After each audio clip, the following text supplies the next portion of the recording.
চালাক কাঠঠোকরার বুদ্ধি।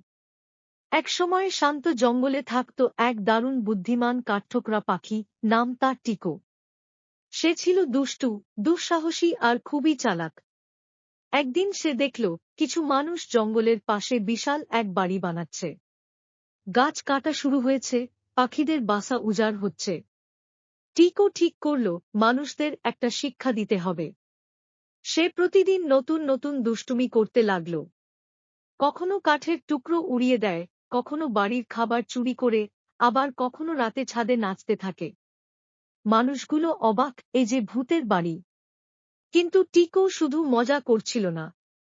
সে চাচ্ছিল মানুষ বুঝুক এই বন শুধু তাদের একার না, পাখিদেরও।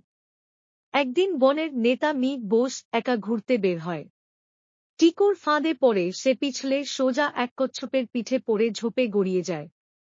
তখনই সামনে আসে এক হিংস্র চিতা।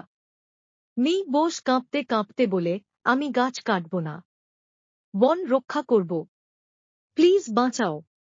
ঠিক তখনই টিকো সুপারহিরোর মতো উড়ে এসে চিতার নাকে ঠুক ঠুক করে ঠোকর দেয়। চিতা ভয় পেয়ে পালিয়ে যায়। মি বোস বেঁচে যায় আর হাঁপাতে হাঁপাতে বলে, তুই তো বনের আসল রক্ষক। তারপর থেকে মানুষ আর টিকোর মধ্যে হয় বন্ধুত্ব। তারা বন কাটা বন্ধ করে গাছ লাগায় আর টিকোর দুষ্টুমি উপভোগ করতে থাকে। জঙ্গল ফিরে পায় শান্তি, আর টিকো হয়ে ওঠে বনের চালাক হিরো।